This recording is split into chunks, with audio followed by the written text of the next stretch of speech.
Hello बच्चों, आज के इस वीडियो में हम लोग समीकरण जो इक्वेशन हमने पढ़ा है पिछले वीडियो में कवर किया है, तो इन इक्वेशंस इन समीकरणों पर जो आधारित हमारे जो वर्ड प्रॉब्लम्स होते हैं उसे हम लोग कैसे सॉल्व कर सकते हैं वो सीखेंगे।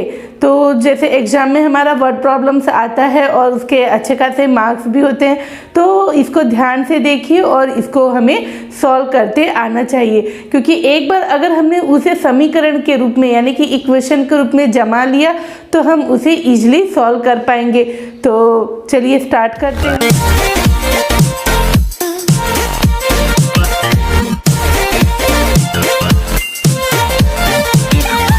प्रश्न है हमारा, दो संख्याओं का योग 42 है एवं यदि दूसरी संख्या पहली की दुगनी हो तो संख्याएं ज्ञात कीजिए। दो संख्याओं का योग 42 है और जो ध्यान दीजिए बच्चों, यहाँ पे जो दूसरी संख्या है वो पहली संख्या की दुगनी है। तो हम यहाँ पे क्या करना है, अब हमें जब भी कोई चीज नहीं पता होती तो हम वहाँ पे कोई वेरिएबल यानी कि x मान लेते हैं। तो हमें तो यहाँ पे दिख रहा है कि जो दूसरी संख्या है वो पहली पर निर्भर कर रही है, यानी कि अगर हमें पहली संख्या का पता चल गया तो हम दूसरी संख्या का मान बहुत ही आसानी से निकाल सकते हैं। तो हम क्या मानेंगे, हम लिखेंगे माना पहली संख्या x है। माना पहली, दूसरी को x नहीं मानना है, आपको पहली संख्या को x मानना है। क्यों मानना है अभी देखते हैं। माना पहली संख्या x है तो दूसरी संख्या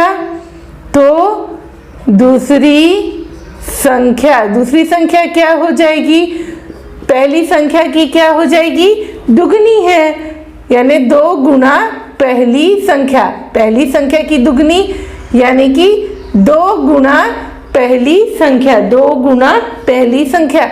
तो 2 गुना पहली संख्या हमारी क्या माना है, हम लोगों ने x माना है, तो हम यहाँ लिख देंगे 2 गुना x, यानी कितना हो जाएगा 2x, यानी पहली संख्या x तो दूसरी उसकी दुगनी यानी कि 2x। अब हम जाएंगे प्रश्नानुसार। प्रश्न के अनुसार, प्रश्न में हमको क्या कहा गया है कि दो संख्याओं का योग 42 है, तो हम यहाँ लिखेंगे प्रश्नानुसार दो संख्याओं का योग 42 है, यानी जो पहली संख्या है और दूसरी संख्या उनका योग क्या है 42। चलो पहले यही लिख देते हैं हम, पहली संख्या धन दूसरी संख्या, क्योंकि हम इसका योग ले रहे हैं इसलिए प्लस का चिन्ह लगाया हमने, और इन दोनों का योग कितना आ रहा है 42 आ रहा है। पहली संख्या का मान हमने x माना था, दूसरी संख्या चूंकि x पर निर्भर करती है तो वो 2x हो गई, पहली की दुगनी यानी 2x। तो x धन 2x बराबर कितना हो गया 42। यहाँ पे कुछ नहीं है ना, 1 मान लेंगे। अब 1 और 2 को जब हम जोड़ते हैं तो कितना आता है, यहाँ पे आता है 3x बराबर 42। हमें किसका मान ज्ञात करना है, हमें x का मान ज्ञात करना है। तो x बराबर हो जाएगा 42/3, और 42 को जब आप 3 से भाग दोगे तो ये कितना हो जाएगा 14। ठीक है, x का मान आ गया। x क्या था, x जो थी वो हमारी पहली संख्या है, तो लिखेंगे अतः पहली संख्या कितनी हो गई हमारी, x हो गई, पहली संख्या बराबर x।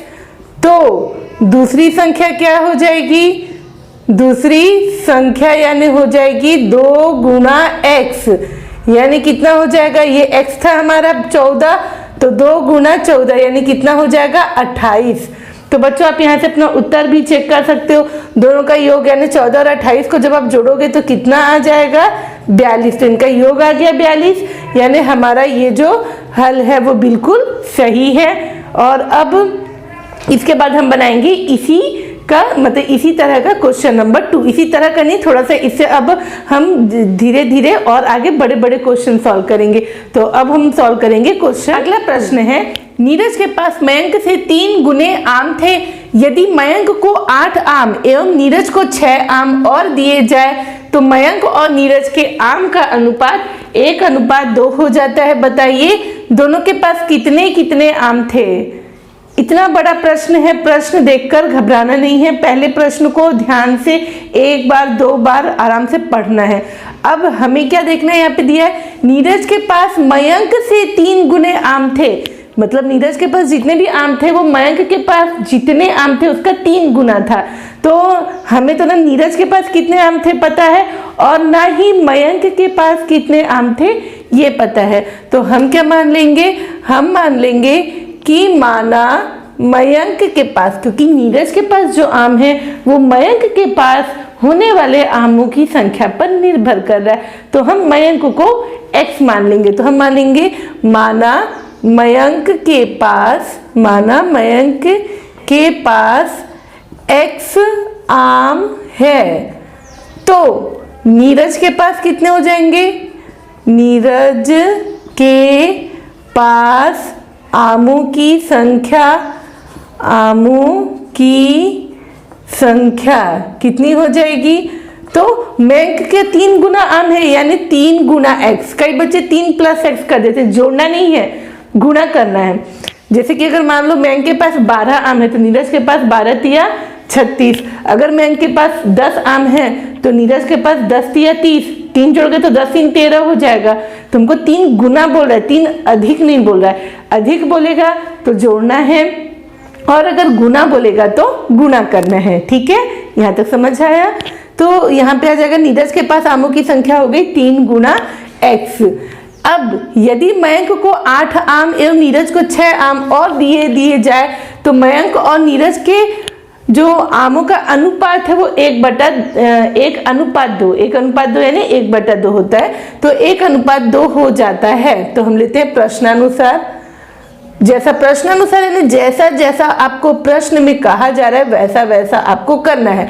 प्रश्न में हमको यहाँ तक तुमने मान लिया कि इसके पास x है तो उसके पास नीरज के पास 3x है। अब क्या कहा जा रहा है, यदि मयंक को 8 आम, मयंक को जब आप 8 आम और दे दोगे, अब गुना नहीं करना है, अब प्लस करना है। जैसे मयंक के पास 10 आम है, आप 8 और दे दोगे तो 10 + 8 है 18 होगा, ना कि 10 × 8 80 होगा, है ना। इन चीजों को समझना है, बिल्कुल दिमाग में बैठाना है, ये बिल्कुल भी मतलब कठिन नहीं लगेगा आप लोगों को। तो अब यदि हम मयंक को 8 आम और दे देते हैं, मयंक के पास पहले से कितने आम है, मयंक के पास पहले से x आम है, तो अगर आप उसे 8 आम और दे देते हो, ठीक है, और क्या बोल रहा है, एवं नीरज को 6 आम और दे दिए जाए। नीरज को अब 6 आम और देना है, तो नीरज के पास कितना आम है, नीरज के पास कितना आम है बताओ, 3x है ना। तो 3x में और 6 आम दे दोगे तो 3x + 6 होगा। तो 3x + 6 ये हो गया मयंक के पास जो आम है और ये नीरज के पास। तो हमने आम दे दिया, जैसा बोला वैसा किया हमने। तो मयंक और नीरज के आम का अनुपात यानी बच्चों होता है बटा, हो जाता है ये किसके बराबर, 1:2। और मैंने बताया कि अनुपात यानी बटा होता है, तो आप 1:2 को सीधा 1/2 लिख सकते हो। देखिए इतना पूरा जो प्रश्न है वो इस एक समीकरण के रूप में आ गया है। और इस तरह के समीकरण को कैसे हल करना है मैंने पिछले वीडियो में आपको समझा दिया है। तो अब हम इसको इजीली सॉल्व कर लेंगे, x का मान निकाल लेंगे। x का मान यानी मयंक के पास कितने आम है और फिर नीरज के पास कितने आम है वो निकाल लेंगे। देखो मयंक के पास x आम थे, 8 आम और दे दोगे तो x + 8 हो गया। नीरज के पास 3x आम थे, उसे आप 6 आम दे दोगे यानी 3x + 6 हो गया। इन दोनों का अनुपात यानी इसको इसके बटा में लिख देना है। ये हो जाता है किसके बराबर, ये किसके बराबर हो जाता है, ये 1:2 यानी 1/2 के बराबर हो जाता है। इसके बाद बच्चों मैंने आपको बताया है कि इस तरह अगर इस रूप में कोई समीकरण प्राप्त होता है तो हमें क्या करना पड़ता है, हमें करना पड़ता है उसका तिर्यक गुणा। क्या करना पड़ता है हमें, उसका तिर्यक गुणा, तिरछा यानी ऊपर वाले का गुणा नीचे वाले के साथ, है ना, और इस ऊपर वाले का इस नीचे वाले के साथ गुणा करना है। तो x + 8 का गुणा किसके साथ होगा, 2 के साथ होगा। तो हम लिखेंगे 2 × x + 8 बराबर 3x धन 6 का गुणा किसके साथ होगा, 1 के साथ होगा। तो 1 × 3x धन 6। अब यहाँ लिखेंगे 2 × x यानी 2x प्लस 2 गुना 8 यानी हो गया 16, 2 16 होता है, बराबर 1 का गुना कोष्ठक के अंदर होगा तो वही का वही आ जाएगा, है ना। 1 का गुना जिसे भी करो, 3x गुना 1, 3 एकम 3 धन 6 एकम 6। फिर हम क्या करते हैं, एक्स एक्स वाले एक तरफ चल जाते हैं और जो नंबर्स होते हैं, संख्याएं जो होती है वो दूसरी तरफ आ जाती है। तो ये 3x बराबर, ये बाउंड्री को पार करके उस पार जाएगा तो ये ऋणात्मक हो जाएगा, तो ये हो जाएगा 2x, ये 3x इधर आया तो हो गया ऋण 3x, बराबर ये 6 था, ये धन 16 इधर आया तो क्या हो गया, ऋण 16 आ गया। अब ये धनात्मक है और ये ऋणात्मक है, तो ऋण में से धन गया तो क्या आएगा, घटाएंगे, एक धनात्मक एक ऋणात्मक रहने पर घटाना है। तो 3 में से 2 गया तो बचा 1 और x का x। अब देखना है इन दोनों में बड़ा कौन है, इन दोनों में बड़ा कौन है, 3, तो जो 3 के आगे चिन्ह है वही इस उत्तर में भी आ जाएगा। 3 के आगे ऋण का चिन्ह है तो आपको उत्तर में ऋण का चिन्ह यानी x के आगे ऋण का चिन्ह लगा देना है, बराबर। फिर यहीं पर ऋण 16 धन 6 में वही काम करना है, ऋण 16 में से धन 6 गया तो ऋण 10 बचेगा, है ना। अब दोनों ओर ऋण ऋण है, दोनों ओर जब ऋण ऋण रहता है तो हम उसे क्या कर देते हैं, कैंसिल कर देते हैं, काट देते हैं। तो x का जो मान है वो आ गया आपका 10, ये तो x का मान है। x किसके पास थे, मयंक के पास आमों की संख्या तो लिखेंगे, अतः मयंक के पास x आम थे ना, तो कितने आम हो जाएंगे, x यानी 10, मयंक के पास x बराबर यानी कि 10 आम थे, 10 आम है थे जो भी बोलो, है ना, खा भी गए तो क्या जान रहे हम लोग। तो नीरज के पास आमों की संख्या, नीरज के पास आमों की संख्या ये हो जाएगा हमारा 3 गुना x यानी 3 गुना 10 यानी हो जाएगा 30। इसके पास 10 आम, इसके पास 30 आम। तो इस तरह से हमारा ये प्रश्न दूसरा हमने सॉल्व कर लिया है, जो कि समीकरण को कैसे हल करना है उस पर आधारित था।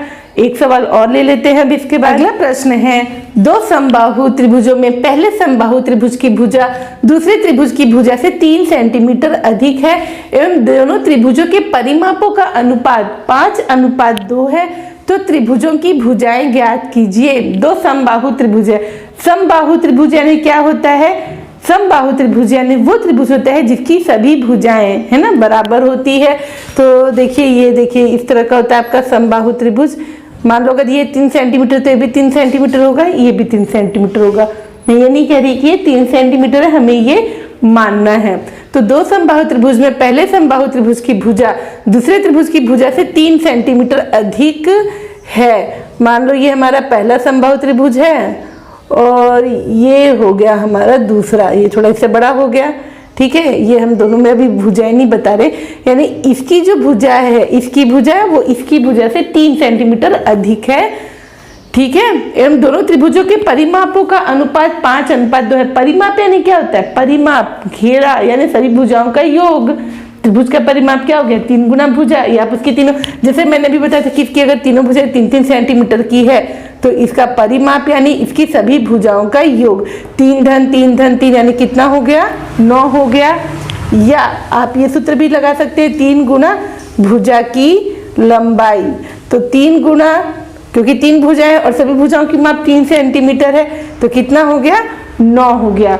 तो इस तरह से हम लोग इसका परिमाप, किसी भी समबाहु त्रिभुज का परिमाप ज्ञात कर सकते हैं।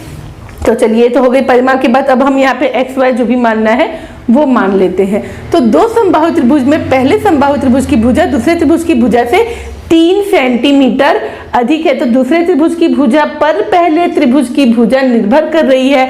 तो मैं ले लेती हूँ, माना दूसरे त्रिभुज की भुजा x सेंटीमीटर है। दूसरे समबाहु त्रिभुज कौन सा है, समबाहु। तो दूसरे समबाहु त्रिभुज की भुजा कितनी है, x सेंटीमीटर है। तो पहले समबाहु त्रिभुज की भुजा क्या हो जाएगी, पहले समबाहु त्रिभुज की भुजा ये हो जाएगी पहले वाले से कितनी सेंटीमीटर अधिक, 3 सेंटीमीटर अधिक। पहले वाली x है तो दूसरे से 3 सेंटीमीटर अधिक यानी x + 3 सेंटीमीटर हो जाएगी, ऐसा बोला गया है। देखो कि दूसरे त्रिभुज की भुजा से, है ना, पहले समबाहु त्रिभुज की भुजा दूसरे त्रिभुज की भुजा से 3 सेंटीमीटर अधिक है एवं दोनों त्रिभुजों के परिमापों का अनुपात 5:2 है। अब हम इनका परिमाप ले लेते हैं, है ना।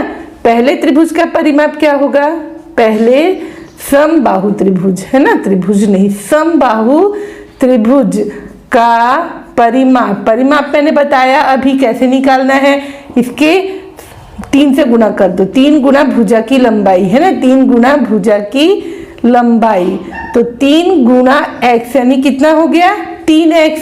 ये हो गया पहले समबाहु त्रिभुज का परिमाप। आप चाहो तो जोड़ भी सकते हो जैसे मैंने बताया था। और दूसरे समबाहु त्रिभुज का परिमाप, दूसरे समबाहु, ये दूसरे है ना, दूसरे समबाहु त्रिभुज का पहले निकालना है क्योंकि दूसरे को हमने x मानना है ना। ये लिख लीजिए बच्चों पहले, है ना, पहले समबाहु त्रिभुज का परिमाप, क्योंकि पहला वाला दूसरे वाले पर निर्भर कर रहा है। तो ये हो गया 3 गुना, इसके भुजा की लंबाई कितनी है, इसके भुजा की लंबाई है x + 3। अब इसका कोष्ठक के अंदर गुना करेंगे, 3 का गुना x के साथ भी होगा, 3 का गुना इस 3 के भी साथ होगा, तो 3 गुना x यानी हो गया 3x धन 3 गुना 3 कितना हो गया 3 तिया 9 हो गया। ठीक है, अब हमें प्रश्नानुसार जाना है। प्रश्नानुसार क्या कथन दिया हुआ है, क्या बोला जा रहा है वो पढ़ना है। तो प्रश्नानुसार है कि दोनों त्रिभुजों के परिमापों का अनुपात 5:2 है। दोनों त्रिभुजों के परिमापों का अनुपात, तो जो बड़ा वाला है देखो यहाँ 5 अनुपात दिया है ना, बड़े वाले की वैल्यू ज्यादा होगी, ऊपर में जो संख्या है वो बड़ी है, 5:2 यानी 5/2। तो इसमें बड़ा कौन है, पहला समबाहु त्रिभुज, है ना। तो लिखेंगे पहले समबाहु त्रिभुज, है ना, का परिमाप, यहाँ लिख देती हूँ, का परिमाप बटा दूसरे समबाहु त्रिभुज का परिमाप। दूसरे पहले को ही लिखना है क्योंकि 5 आ रहा है ना। दूसरे समबाहु त्रिभुज का परिमाप बराबर आपको दिया हुआ है 5:2 यानी कि 5/2। पहले समबाहु त्रिभुज का परिमाप क्या है, ये है 3x धन 9, तो यहाँ लिख देंगे हम लोग 3x धन 9 बटा दूसरे समबाहु त्रिभुज का परिमाप क्या है, वो है 3x। इसके बाद हम लोग क्या करते हैं, इसके बाद हम लोग करते हैं तिर्यक गुणा, यानी 3x धन 9 का गुणा 2 के साथ होगा और 3x का गुणा 5 के साथ होगा। तो मैं तिर्यक गुणा कर रही हूँ, है ना, यहाँ पे कर दे रही हूँ। तो 3x धन 9 का गुणा हो जाएगा आपका 2 के साथ बराबर 5 का गुणा हो जाएगा 3x के साथ। तो 2 का गुणा पहले 3x के साथ होगा, तो ये हो गया 6x धन 2 का गुणा इस 9 के साथ भी होगा, तो 2 नियम 18, 5 तिया 15 और ये x का x। फिर मैंने क्या कहा है, x को एक तरफ कर लेना, तो ये 15x ये बॉर्डर के इस पार आया यानी इक्वल के इस पार आया है, ऋण 15x हो जाएगा क्योंकि ये धनात्मक है तो यहाँ के ऋणात्मक हो जाएगा बराबर। ये जो धन 18 है वो यहाँ जाएगा तो ऋण 18 हो गया। ऋण 15 में धन 6 को घटाए तो आ गया ऋण 9x बराबर ऋण 18। अब मैंने बच्चों आपको क्या बताया कि अगर दोनों तरफ ऋण ऋण आएगा तो ये क्या हो जाएगा, कैंसिल हो जाएगा, यानी आपको यहाँ मिला 9x बराबर 18। यहाँ से आप x का मान निकाल लो, x बराबर हो गया 18/9, 9 एकम 9, 9 दूनी 18, यानी x का मान आ गया 2। और x किसकी माप थी, दूसरे समबाहु त्रिभुज की भुजा, तो लिखेंगे अतः दूसरे समबाहु त्रिभुज की भुजा 2 सेंटीमीटर है। दूसरे समबाहु त्रिभुज की भुजा बराबर कितनी हो जाएगी, 2 सेंटीमीटर। तो पहले समबाहु त्रिभुज की भुजा क्या हो जाएगी, उससे 3 सेंटीमीटर अधिक, तो लिखेंगे तो पहले समबाहु त्रिभुज की भुजा ये हो जाएगा उससे 3 सेंटीमीटर अधिक, यानी x धन 3 यानी 2 धन 3 यानी हो जाएगा 5 सेंटीमीटर। ठीक है ना, 5 या 15, इसके तीनों भुजाओं ये 5 हो गया आपका और ये 2 आया है ना। 3 तो मैंने समझाने के लिए लिखा था, ठीक है।